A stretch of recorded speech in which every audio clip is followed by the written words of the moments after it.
कश्मीर तक जो समानता का अधिकार मिला है, उससे अच्छे अच्छे किले गिरे हैं। मैंने फिरोजाबाद के एक किले को अपनी आंखों के सामने गिरते हुए देखा है, मैंने बदायूं के किले को गिरते हुए देखा है, मैंने कन्नौज के किले को गिरते हुए देखा। और जिस करहल कहते हैं, इससे भारतीय जनता पार्टी बहुत पहले नहीं, जनसंघ के ज़माने में 2002 में बीजेपी के एमएलए यहाँ जीते थे। ये यादव परिवार के खिलाफ आप बार बार चुनाव लड़ते हैं, ये महज संयोग है या फिर कुछ और?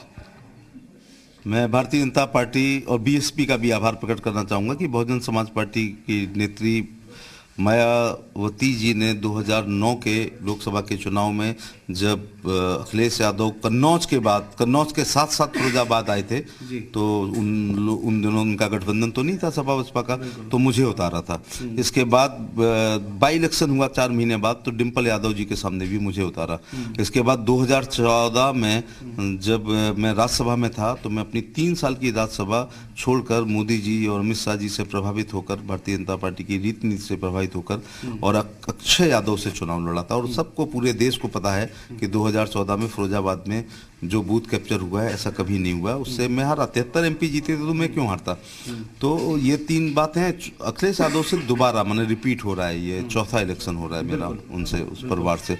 इसको क्या कह सकते हैं? ये भारतीय जनता पार्टी, मैं पार्टी के शीर्ष हाईकमान को कहना चाहूँगा, का धन्यवाद देना चाहूँगा कि मुझे इस काबिल समझा है कि मैं इनके सामने चुनाव लड़ूं, तो फिर छाती अड़ा के चुनाव लड़ा जाएगा, पीठ नहीं दिखाई जाएगी। बघेल साहब, जब मैंने दिल्ली में आपका इंटरव्यू किया था, तब आपने मुलायम सिंह यादव को धरती पुत्र कहा था, और उन्हीं धरती पुत्र के पुत्र के साथ आप यहाँ पर 1 to 1 कर रहे हैं। मैं धरती पुत्र मुलायम सिंह है, लेकिन पुत्र तो ट्विटर पुत्र है ना, तो ट्विटर पुत्र से चुनाव लड़ने में क्या दिक्कत है? जो 5.25 साल आराम गाह में रहा, जो निकले नहीं। लोहिया कहते थे कि चर्चा पर्चा खर्चा होना चाहिए, जो उन्होंने किया नहीं। लोहिया कहते थे जिंदा कौमें 5 साल तक इंतजार नहीं करती हैं, वो इंतजार करते रहे। तो 4 महीने पहले निकले हैं एक रथ लेके। अगर 4 महीने घूमने से सरकार बना करे, तो हर कोई 4 महीने घूम लिया करे। भारतीय जनता पार्टी का संगठन, मैं कहता हूँ, मिलिट्री साइंस का प्रोफेसर हूँ, कि जो फौजें शांति काल में पसीना बहा लेती हैं, उनको युद्ध काल में खून बहाने की जरूरत नहीं होती है। भारतीय जनता पार्टी के बूथ अध्यक्ष से लेकर राष्ट्रीय अध्यक्ष ने पिछले 5 साल परिश्रम की पराकाष्ठा से पसीना बहाया है, उसकी खुशबू आ रही है, कमल खिलेगा। मगर साहब, भारतीय जनता पार्टी कहती है कि वो जात पात से उठकर चुनाव लड़ती है, और करहल में 40% यादव हैं। करहल में अगर आप कहना चाहेंगे, आप जो इलेक्शन कराना चाहते हैं वो मैं होने नहीं दूंगा जी, ठीक है ना? कोई भी हो, मैं करहल में, अगर आप कह रहे हैं कोई 40% है, तो करहल में 65% वो लोग हैं जिन्होंने मोदी जी और योगी जी की लोक कल्याणकारी योजना का लाभ लिया है। चाहे वो 12 रुपए का बीमा कराया हो, प्रधानमंत्री ने 330 का बीमा करा करके उनके जीवन मृतक आश्रितों को सुरक्षित किया हो, अथवा 5 लाख रुपए का आयुष्मान कार्ड से इलाज कराया हो, अथवा देहात में प्रधानमंत्री आवास बनाए हो, शहर में प्रधानमंत्री आवास बनाए हो। इसके अलावा श्रमिकों का रजिस्ट्रेशन करा करके तो इतनी योजनाएं हैं कि कक्षा 5 तक उनको 50 रुपये, मिडिल में 100 रुपये, हाई स्कूल में 150, इंटर में 200, डिग्री कॉलेज में 3000, मेडिकल में 12,000 और पीएचडी के स्कॉलर को 15,000 रुपये महीने आ रहे हैं। इसमें SC BC OBC का मतलब नहीं है, केवल श्रमिक होना चाहिए।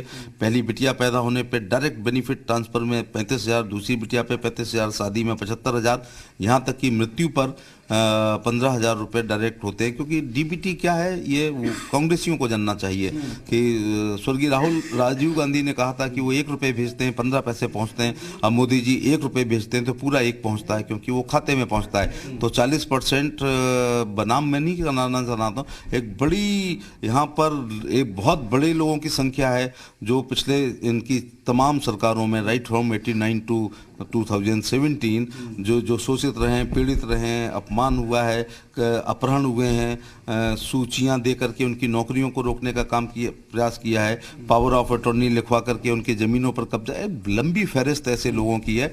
वो सब लोग वोट की चोट से इस करहल में समाजवादी पार्टी को परास्त करेंगे। आज मैं करहल जब घूम रहा था, तो समाजवादी पार्टी के लोग ने बड़े कड़े शब्दों का इस्तेमाल किया, कहा कि SP सिंह बघेल को बलि का बकरा बना दिया गया है। शेर की बलि आज तक सुनी है आपने? मैं बकरा थोड़े हूँ ना, मैं तो शेर हूँ। और मुझे शेर का टाइटल किसी मोहल्ले के नेता ने नहीं दिया। 2014 में आप देख लें कि प्रधानमंत्री श्री नरेंद्र मोदी जी ने कहा था कि अगर सेफी वालों ने अपना बेटा उतारा है तो मैंने भी शेर का बच्चा उतारा है। मोदी जी के शब्द जो होते हैं वो इतिहास बन जाते हैं। तो भेड़ बकरी पालना हमारा पेशा रहा होगा, लेकिन बघेल का मतलब होता है जो बाघ का शिकार कर दे वो बघेल। तो यहाँ बलि ना लेने आए हैं ना बलि देने आए हैं। यहाँ गरीब, दलित, पिछले कुचले, शोषित, पीड़ित की आवाज बनकर के चुनाव लड़ने आए हैं। केशव प्रसाद मौर्य कहते हैं कि आपके आने के बाद, एसपी सिंह बघेल के आने के बाद अखिलेश यादव की रातों की नींद उड़ गई होगी, ऐसा है क्या? उन्होंने कहा है तो कुछ महसूस किया होगा। देखिए, जब कोई टिकट बढ़ती है और अपनी पार्टी में मिठाई बढ़ जाए कार्यालय में और दूसरी में उस दिन सन्नाटा हो जाए तो सोच लो वो टिकट कुछ स्पेशल है।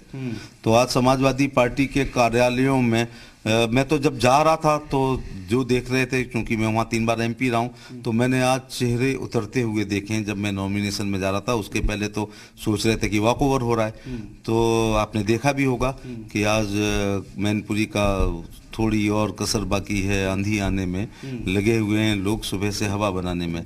तो आज हवा बनी है और ये हवा अभी आंधी तूफान में बदलेगी, सुनामी में बदलेगी। और मैं आपको ऑन रिकॉर्ड कह रहा हूँ कि मैनपुरी में बहुत जोर से कमल खिलेगा। आखिर में बस 2 बातें, क्या एसपी सिंह बघेल अखिलेश यादव को भारी बहुमत से करहल से हराने वाले हैं आगे आने वाले वक्त में? और दूसरा, ये सरप्राइज कैसे है? और एसपी सिंह बघेल साहब को कब पता चला कि करहल से वो चुनाव लड़ने जा रहे हैं?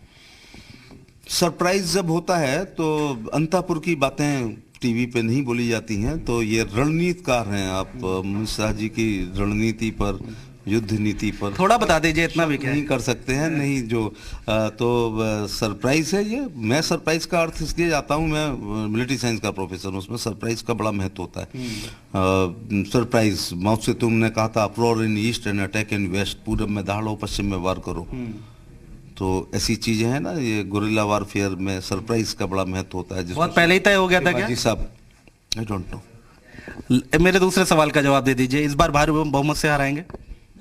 हारना है, उनकी नीयत में लिखा हुआ है कि उनको हारना है, और मैं नहीं हराऊंगा उनको। वो लोग हराएंगे जो शोषित हैं, पीड़ित हैं, वंचित हैं, सताए हुए हैं, दबे हैं, कुचले हुए हैं, और नौकरियां जिनकी छीनी गई हैं, अपराध हुए, जिनकी भैंसें यहाँ पर उठा ली जाती थीं, बच्चे अपहरण होता था तो गंगा की कटोरी में पाए जाते थे, ज़मीनों पे कब्जे हो जाते थे, गरीब से पावर ऑफ कुछ लिखवा लेते थे, यहाँ इकरारनामा बैनामा में कन्वर्ट हो जाता है। यहाँ तो गाँव किस्से हैं। आज की शाम ठंड में तापते हुए अगहने, हम जिसको कहते हैं, लोग चर्चा कर रहे हैं कि इस इलेक्शन में करहल में वो होगा जिसकी नजीर आने वाली पीढ़ियां दिया करेंगी। एक आखिरी बात, करहल में जब मैं घूम रहा था तो यहाँ के लोगों ने कहा, जहां से आप चुनाव लड़ रहे हैं, वहां पर उन लोगों ने कहा कि पार्शियलिटी और पक्षपात हुआ है इस सरकार में करहल के साथ। नहीं, मोदी जी ने, हम सब लोग, उनका कहा हुआ हमारे लिए ब्रह्म वाक्य हो जाते हैं। उन्होंने कहा सबका साथ, सबका विकास, सबका विश्वास, सबका प्रयास।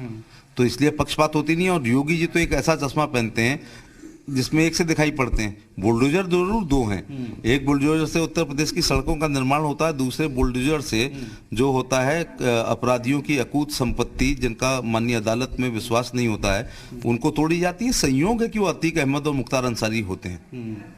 तो ये थे एसपी सिंह बघेल साहब, जो कि करहल से चुनाव लड़ रहे हैं, और सामने अखिलेश यादव, और कह रहे हैं कि भारी बहुमत से यहां पर जीत हासिल करेंगे, कोई भी फैक्टर काम नहीं करेगा, आत्मविश्वास से भरपूर। देखना होगा 10 मार्च को जब नतीजे आएंगे तो क्या कुछ निकल कर आता है। फिलहाल कैमरामैन शिव के साथ मैं अनुज श्रीवास्तव, मैनपुरी, जी मीडिया।